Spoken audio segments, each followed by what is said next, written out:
Fala Vascaíno, Vascaínas, forte abraço a todos, saudações Vascaínas aí para todos que estão acompanhando a gente aqui no canal. Meu nome é Paulinho, fazer mais um vídeo aqui no canal Vasco é Nosso, falar desse jogo de domingo, um jogo importante.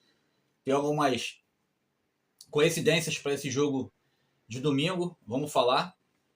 E vamos falar também dessa transação aí com o Figueiredo, né? Questão das peças que a gente vê no Vasco hoje, a base do Vasco forte, mais uma vez aí, tem muita molecada boa aí para subir e dar o exemplo aí mais ou menos do que está acontecendo com o Figueiredo hoje.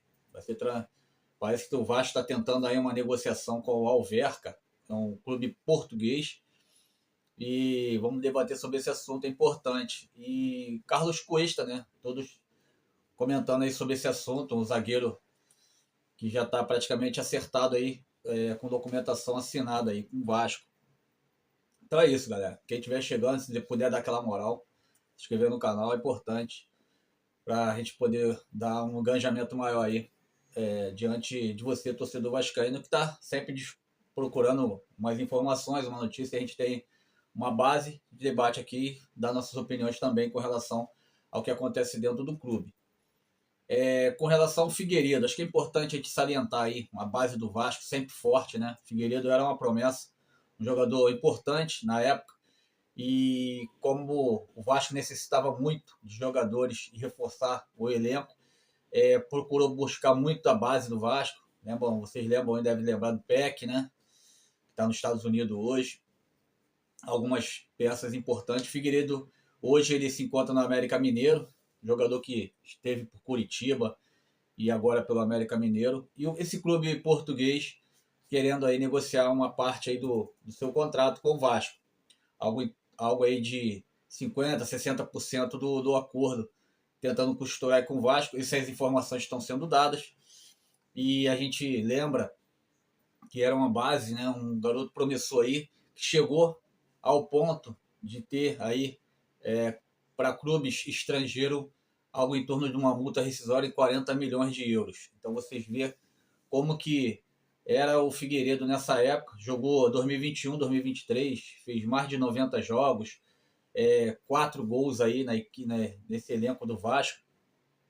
E hoje que ele se encontra fora, tendo a sua visibilidade um pouco mais fora, sendo retirada aí um pouco a sua visibilidade por estar em clubes teoricamente não tão visíveis assim, né, como o Vasco, dentre outros clubes grandes.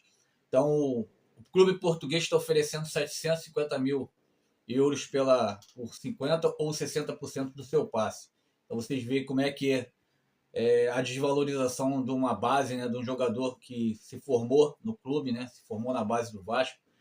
Não que ele tenha potencial, pode ir muito bem para Portugal e ganhar mais visibilidade, ganhar valorização, mas a gente coloca muito sempre, respeitosamente falando, a questão da base do Vasco tem que ter um trabalho muito sério, não poder jogar essa molecada aí para time titular, eles podem estar se prejudicando seriamente. Então nós temos aí até pouco tempo aí agora falado do Paulinho, que o Paulinho queria ir para o Bangu.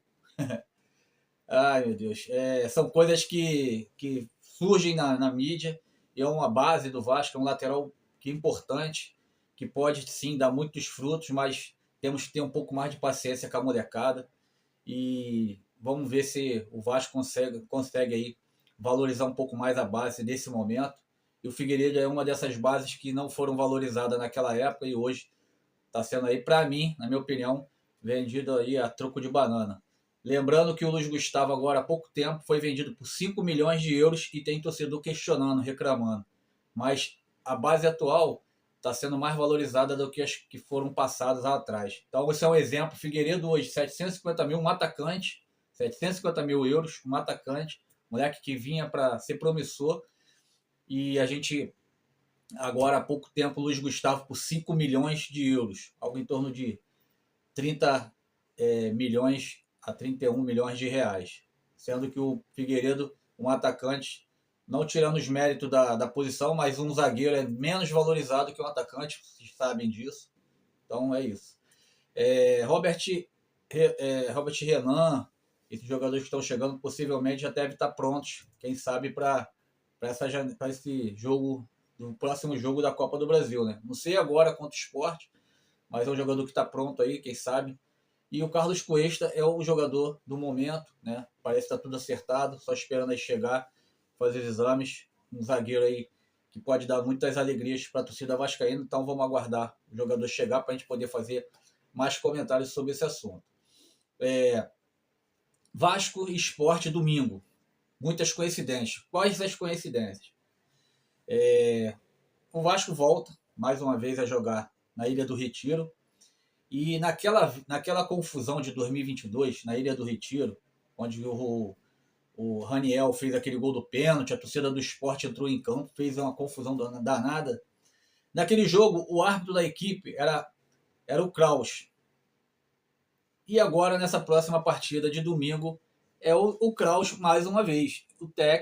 O árbitro dessa partida de domingo agora, às 20h30 contra o Sport. Esperamos que não tenha confusão, esperamos que ele faça uma ótima arbitragem, algo que a gente não acredita. Todos os jogos que ele pita do Vasco tem problemas, inclusive me manifestando aí com relação a esses árbitros aí, Daronco, Kraus e o Wilton Pereira de Sampaio. Esses caras deveriam ser proibidos de apitar jogos do Vasco, deveria ter uma cláusula aí no contrato do Vasco com a CBF, árbitros que não apitem jogos do Vasco. Esses três aí deveriam estar fora.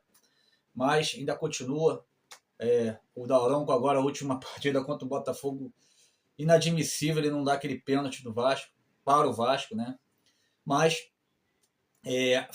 questionar depois da partida não dá em nada. Então, a partida agora, mais uma vez, contra o Sport, Kraus já foi o árbitro aí dirigir pela CBF para poder ser o árbitro da partida.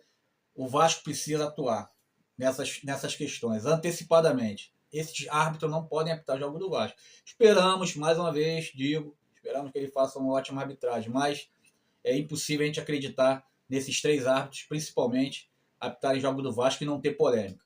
Então, mais uma vez, esperamos que ele apite bem essa partida contra o Sport nesse domingo, mas é muito difícil a gente acreditar em algo que seja limpo, seja cristalino na arbitragem desses caras aí contra o Vasco. Então é isso, galera. Estou fazendo um vídeo aqui rápido só para dar um condicionamento para o canal, dar um engajamento, tentando colocar aí conteúdo para mais à frente aí a gente volta aqui, faz mais um vídeo, quem sabe o pós-jogo desse Vasco Sport.